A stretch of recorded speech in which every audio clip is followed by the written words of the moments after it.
क्या हो अगर बहुत सारे ज़ॉम्बी एक स्कूल में हमला कर दें? ये बच्चे किस तरह से अपनी जान इन ज़ॉम्बी से बचाएंगे, हम इस वेब सीरीज में देखेंगे। स्टार्टिंग में हम देखते हैं कुछ बच्चों को जो एक बिल्डिंग के टेरेस पर एक लड़के को बहुत परेशान कर रहे थे। ये बुली गैंग जिस बच्चे को परेशान कर रही थी उस लड़के का नाम था जिंशु। बुली गैंग के लड़के जिंशु को खूब मारते हैं। इसी बीच जिंशु बिल्डिंग की छत से नीचे गिर जाता है। इसके बाद सीन बदलता है और हम देखते हैं मिस्टर ली को। मिस्टर ली जिंशु के फादर हैं। जिंशु अपने पिता से कहता है कि मैं उन्हें मार डालना चाहता था। मिस्टर ली कहते हैं कि कोई बात नहीं बेटे, सब ठीक हो जाएगा। जब भी जिंशु के शरीर में कुछ अजीब सा होने लगता है, उसका पूरा शरीर टूटने लगता है।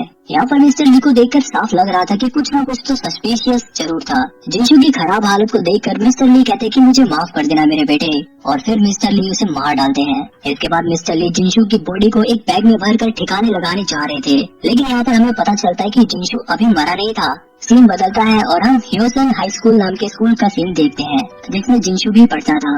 यहाँ स्कूल के सभी स्टूडेंट अपने अपने कामों में लगे हुए थे, अपनी अपनी एक्टिविटीज कर रहे थे। इसके बाद हम देखते हैं एक लड़की को जिसका नाम था योनजो। ये भी उसी बुली गैंग के साथ रहती थी जो जिंशु को परेशान किया करते थे। यहाँ पर योनजो को कोई आवाज सुनाई देती है। उस जगह पर जाकर देखने पर उसे एक बॉक्स में चूहा दिखता है। वो चूहा योनजो को काट लेता है। जब ही वहाँ पर मिस्टर ली भी आ जाते हैं, क्योंकि मिस्टर ली इसी स्कूल के साइंस के टीचर हैं। जैसे ही मिस्टर ली को ये पता चलता है कि योनजो को चूहे ने काट लिया है, वो योनजो को लैब में ही कैद कर लेते हैं। इसके बाद हम देखते हैं च्योंगशन और जेनशु को। ये दोनों काफी अच्छे दोस्त हैं। इसके बाद हम ओंजो और उसकी सहेली इशाक को भी देखते हैं। च्योंगशन और ओंजो भी काफी अच्छे दोस्त हैं। इसके बाद ये सभी च्योंगशन के पेरेंट्स के रेस्टोरेंट में जाकर मस्त चिकन डिश एंजॉय करते हैं। यहाँ पर ये सभी आपस में बात करते हैं कि जिंशु कई दिनों से दिखाई नहीं दे रहा, कहीं वो किडनैप तो नहीं हो गया।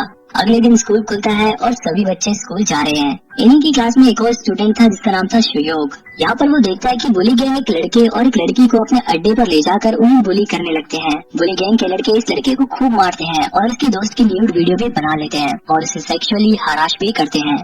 और जो अपनी क्लास के लड़के शुयोग को काफी पसंद करती थी, उसकी नजर हमेशा शुयोग पर ही रहती थी।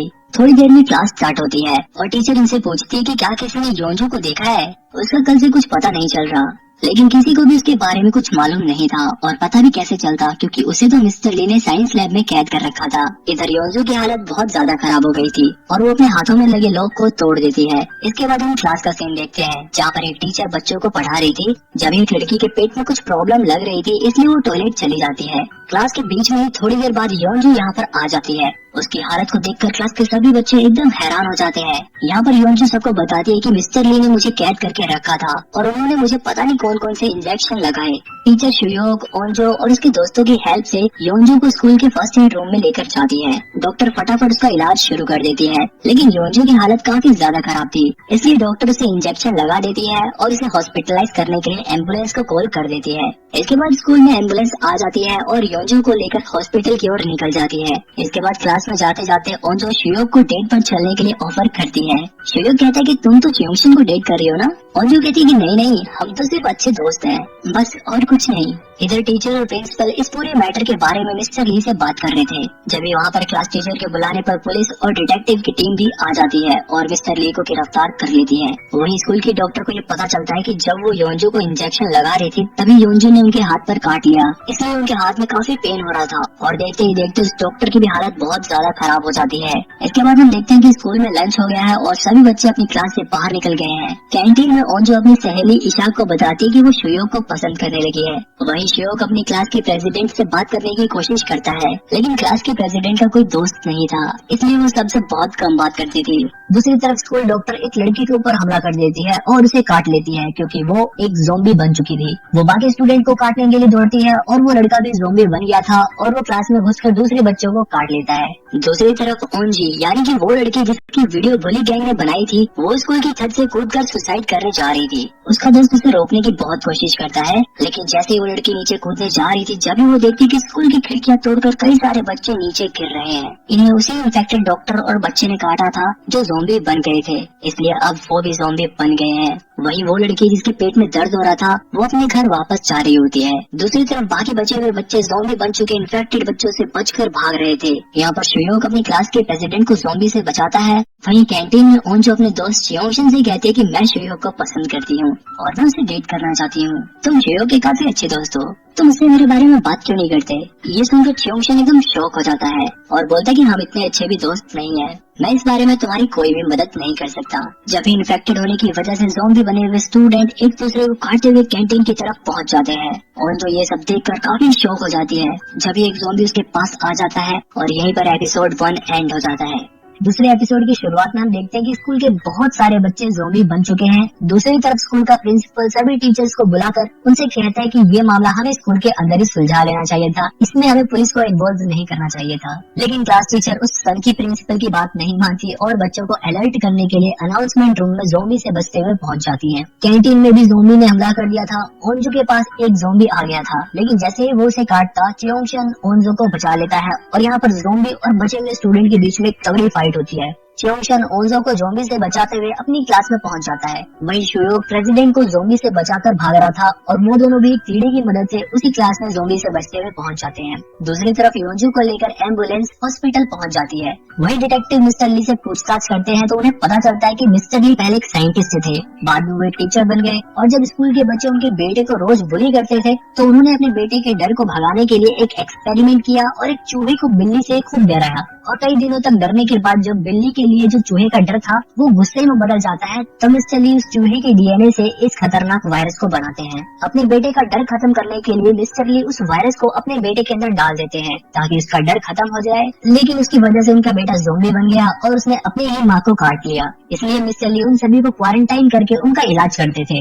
वहीं हॉस्पिटल में योंजू सभी हॉस्पिटल स्टाफ को काट लेती है जिसकी वजह से हॉस्पिटल के सभी लोग ज़ॉम्बी बन जाते हैं। वहीं जिस लड़की के पेट में दर्द था वो स्कूल से बाहर आ गई थी, शायद उसकी किस्मत बाकी बच्चों से अच्छी थी। जब भी हम एक बस में कुछ स्टूडेंट को देखते हैं जो इसी स्कूल में पढ़ते थे, ये सभी स्टूडेंट एथलीट थे और ये सभी कंपटीशन के लिए बाहर गए थे, लेकिन कंपटीशन खत्म होने के बाद ये सभी वापस स्कूल में आते हैं तो यहाँ का हाल एकदम खराब देखते हैं। वहीं क्लास में जो बच्चे ज़ॉम्बी से बचकर छुपे हुए थे वो मदद के लिए पुलिस के पास फोन करते हैं, लेकिन पुलिस को उनकी ज़ॉम्बी वाली बात एक मजाक लगती है, इसलिए ओंजो अपने फादर को कॉल करके स्कूल में बुला लेती है क्योंकि उसके फादर इमरजेंसी सर्विस में काम करते थे। थोड़ी देर बाद क्लास में बच्चे एक टीचर को अंदर ले लेते हैं, लेकिन यहीं पर हो जाती है उनसे गलती क्योंकि उस टीचर को ज़ॉम्बी ने काट लिया था और देखते ही देखते वो भी ज़ॉम्बी बन जाता है और उन सभी बच्चों के ऊपर अटैक कर देता है। इससे जान बचाने के लिए सभी क्लास से बाहर निकलकर दूसरी सेफ जगह ढूंढने लगते हैं और ज़ॉम्बी से फाइट करते हुए दूसरे सेफ रूम में पहुंचते हैं। लेकिन यहाँ पर ओंजो नोटिस करती है कि शुयोग बाहर ही रह गया।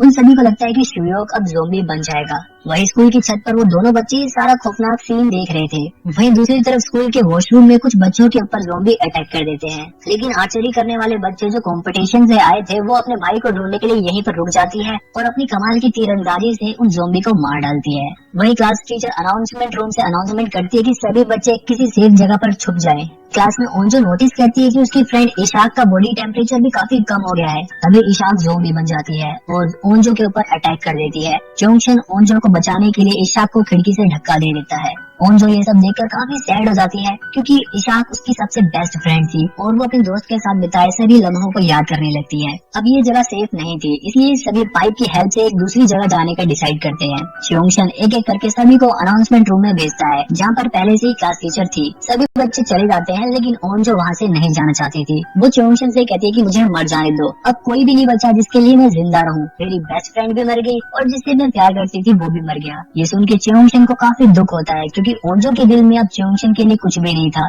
जबकि वो दोनों कभी बहुत ही अच्छे दोस्त हुआ करते थे। लेकिन च्योंगशन किसी तरह ओंजो को अनाउंसमेंट रूम में भेज देता है। अब ऊपर सिर्फ च्योंगशन बचा था और यहीं पर सेकंड एपिसोड खत्म हो जाता है। एपिसोड 3 में हम देखते हैं उसी लड़की को जिसके पेट में दर्द हो रहा था। यहाँ पे ये लड़की पब्लिक वॉशरूम में एक बच्चे को जन्म देती है और जैसे ही ये बाहर आके देखती है तो बाहर तो बहुत सारे ज़ॉम्बी थे क्योंकि हॉस्पिटल और स्कूल की वजह से अब बहुत सारे लोगों में ज़ॉम्बी वायरस फैल चुका था। इसके बाद हम देखते हैं कि शुयोग जिंदा है और वो एक खिड़की से उतरने की कोशिश कर रहा था जब भी उसे च्योंगशन उसी पाइप से नीचे उतरता हुआ दिखता है। इसके बाद च्योंगशन और शुयोग दोनों अनाउंसमेंट रूम में पहुंचते हैं। ओंजो शुयोग को जिंदा देखकर काफी खुश थी। जब रूम में उसी पाइप के जरिए एक ज़ॉम्बी आने वाला था, लेकिन च्योंगशन का दोस्त जेंशु उसे नीचे गिरा देता है और इसी चक्कर में उसे हल्की सी खरोच भी लग जाती है और उसकी नाक से भी खून निकलने लगता है। वहीं ओंजो के फादर अपनी रेस्क्यू टीम के साथ एक बिल्डिंग में कुछ हाई प्रोफाइल लोगों को रेस्क्यू करने के लिए पहुंच जाते हैं। इधर रूम में पिंक जैकेट वाली लड़की हमेशा च्योंगशन के दोस्त जेंशु से लड़ती थी और जब वो जेंशु की नाक से खून निकलता हुआ देखती है तो वो सबसे कहती है कि इसे अलग रूम में आइसोलेट रहने को कहा जाए।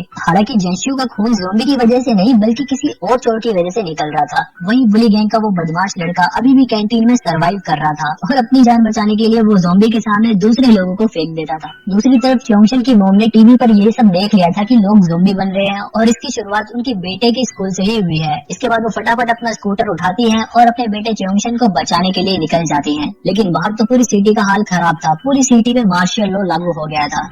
इसके बाद हम स्कूल के वॉशरूम का सीन देखते हैं जहाँ पर 4 बच्चे फंसे हुए थे। इसमें वो तीरंदाज भी थी जो अपने भाई को ढूंढ रही थी। वहीं च्योंगशन के दोस्त को आइसोलेशन रूम में काफी टाइम हो गया था लेकिन उसके अंदर ज़ोंबी के कोई भी सिम्टम्स नहीं आए थे। लेकिन वो पिंक जैकेट वाली लड़की जेंशु से बहुत चिढ़ती थी, इसलिए वो उसे ज़ोंबी बनाने के लिए ज़ोंबी के ब्लड को जेंशु की चोट पर लगा देती है, जिसकी वजह से थोड़ी देर बाद इन्फेक्शन फैलने की वजह से जेंशु भी ज़ोंबी बन जाता है और उन लोगों के ऊपर अटैक कर देता है। उन लोगों को वो नुकसान ना पहुँचाए इसलिए जेंशु खिड़की से कूद जाता है। यहाँ पर च्योंगशन अपने जिगरी दोस्त को ज़ोंबी बना हुआ देखकर काफी उदास हो जाता है। बाकी लोग भी काफी सैड थे क्योंकि जेंशु ने इन सबको कई बार ज़ोंबी से बचाया था। लेकिन पिंक जैकेट वाली लड़की को थोड़ी भी शर्म नहीं आ रही थी कि उसने जेंशु जैसे शरीफ लड़के को ज़ोंबी बना दिया। दूसरी तरफ हम उसी लड़की को देखते हैं जिसने पब्लिक वॉशरूम में बच्चे को जन्म दिया था। ये अपने बच्चे को ज़ोंबी से बचाते हुए च्योंगशन के रेस्टोरेंट पहुँचती है और अपने बच्चे को वहाँ पर रख के अपने आप को रस्सी से बांध लेती है क्योंकि अब ये भी इन्फेक्टेड हो गई थी और ये भी ज़ोंबी बनने वाली थी। वही रूम में सभी बच्चे काफी दुखी थे। क्लास की प्रेसिडेंट सबको बताती है कि पिंक जैकेट वाली लड़की ने ही जानबूझकर जेंशु की चोट पर ज़ोंबी का खून लगा दिया ताकि वो ज़ोंबी बन जाए और इसका बदला पूरा हो जाए। जैसे ही ये बात च्योंगशन को पता चलती है वो काफी गुस्से में आ जाता है और पिंक जैकेट वाली लड़की से बहस करने लगता है। पिंक जैकेट वाली लड़की गुस्से में आकर उस रूम से बाहर चली जाती है और क्लास टीचर उसे मनाने के लिए उसके पीछे पीछे चली जाती है और इनके पीछे भी बहुत सारे ज़ोंबी पड़ जाते हैं। यहीं पर ये वाला एपिसोड खत्म होता है। एपिसोड 4 की शुरुआत में हम देखते हैं एक ब्लॉगर को जो पूरी तैयारी के साथ अपने व्यूअर्स के लिए इस जगह पर फन करने के लिए आया था, अपनी वीडियो बनाने के लिए आया था। वही च्योंगशन की मॉम ज़ोंबी से बचते हुए किसी तरह च्योंगशन के स्कूल में घुस जाती है। यहाँ रूम में सभी स्टूडेंट काफी उदास थे। होंजो और च्योंगशन आपस में अपने दोस्तों के खोने के बारे में बात कर रहे थे। च्योंगशन कहता है कि एटलीस्ट हमारी फैमिली बाहर सेफ तो है, लेकिन रात में उसके सामने ही उसकी माँ को ज़ोंबी काट लेते हैं और च्योंगशन ये सोच रहा था कि उसकी माँ घर पर सेफ है। यहाँ सभी बच्चे धीरे धीरे उम्मीद हार रहे थे। दूसरी तरफ बुली गैंग का वो लड़का कैंटीन से बाहर आ जाता है। ये जितना बदमाश था शायद उतना ही हिम्मती भी था, इसलिए ज़ोंबी से लड़कर उनसे अपनी जान बचाकर किसी तरह प्रिंसिपल ऑफिस में पहुंच जाता है। इसके बाद मिस्टर ली और डिटेक्टिव का सीन देखते हैं जहाँ पर डिटेक्टिव मिस्टर ली से पूछता है कि तुमने ऐसा क्यों किया।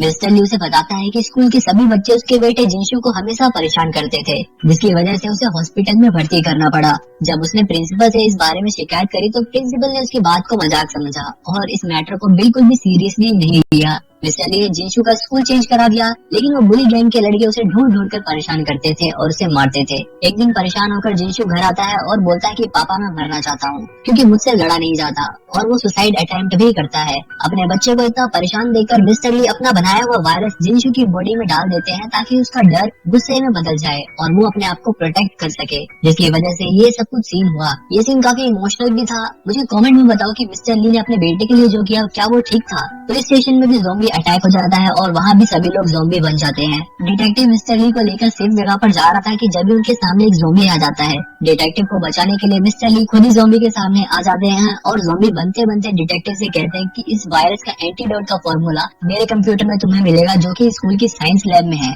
इसके बाद डिटेक्टिव वहाँ से अपनी जान बचाकर भाग जाता है। अगले दिन सुबह होती है और सभी स्टूडेंट बड़ी उम्मीद लगाकर बैठे थे कि अब तो शायद कोई आएगा हमें बचाने, लेकिन उनको कोई भी हेल्प नहीं मिलती। यहाँ ये आपस में बातचीत करते हैं कि क्या हमें बाहर जाकर मदद मांगनी चाहिए या यहीं पर हमें वेट करना चाहिए, क्योंकि उनके पास ना ही कुछ खाने का सामान था और ना ही कुछ पीने के लिए था। वहीं वॉशरूम में फंसे बच्चे ये डिसाइड करते हैं कि अब उन्हें वॉशरूम से बाहर निकलना चाहिए। वहीं रूम में च्योंगशन सबसे कहता है कि मदद मांगने के लिए हमें फूल चाहिए होगा। च्योंग उन्हें बताता है कि फूल हमें स्कूल के स्टाफ रूम में मिल जाएगा। दूसरी तरफ स्कूल की छत पर ओन जी उस लड़के को मारने लगती है क्योंकि उस लड़के ने उससे एक बात छुपाई थी कि बुली गैंग वालों ने उस लड़की की जो न्यूड वीडियो बनाई थी उन्होंने उसे अपलोड करके आज सुबह के लिए स्केड्यूल कर रखा था। वो वीडियो पब्लिश ना हो जाए इसलिए वो लड़की रूम में जाकर बुली गैंग के मोबाइल से वो वीडियो डिलीट करने का डिसाइड करती है और अकेले ही ज़ोंबी के बीच इस स्टाफ रूम में चली जाती है। वही च्योंगशन और सुयोग स्टाफ रूम से फोन लाने के लिए बाहर निकलते हैं। स्टाफ रूम में पहुंचकर वो देखते हैं कि वहाँ तो पहले से ही कोई है। इस लड़की के सामने इसकी वीडियो पब्लिश हो जाती है और ये गुस्से में आकर वहाँ पड़े सभी फोन्स को तोड़ने लगती है।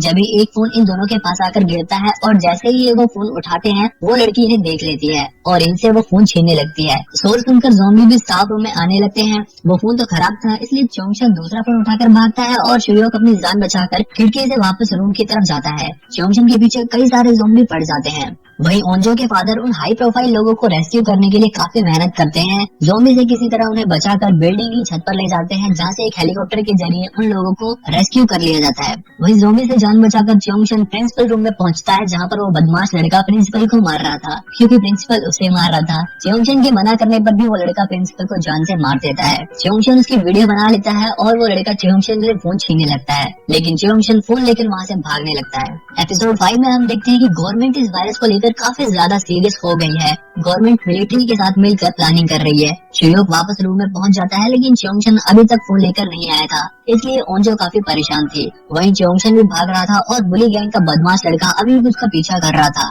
ये लोग भागते भागते लाइब्रेरी में पहुंच जाते हैं जहाँ फोन छीनने के चक्कर में वो बदमाश लड़का बुक शेल्फ से नीचे गिर जाता है और उसे बहुत सारे ज़ॉम्बी काट लेते हैं। चोंगशन ज़ॉम्बी से बचते हुए पाइपलाइन के पास जाता है और वहाँ छुप जाता है। वहीं वॉशरूम में फंसे हुए 4 बच्चे ज़ॉम्बी को मारते हुए किसी तरह मेडिकल रूम में पहुंच जाते हैं। अब ये लोग मोबाइल या कंप्यूटर का यूज करके इंटरनेट पर कुछ सर्च करते हैं, मदद मांगने की कोशिश करते हैं लेकिन यहाँ इनका प्लान फेल हो जाता है क्योंकि गवर्नमेंट ने इंटरनेट और फोन कॉल पर बैन लगा दिया था ताकि सिटी में कोई भी अफवाह ना फैले। वहीं ओंजो अपने दोस्त चोंगशन के लिए काफी परेशान थी। चोंगशन को ढूंढने के लिए ये लोग प्लान करते हैं कि ऊपर के रूम में जाकर वहाँ से ये लोग ड्रोन लाएंगे और ड्रोन की मदद से ये लोग चोंगशन को ढूंढेंगे।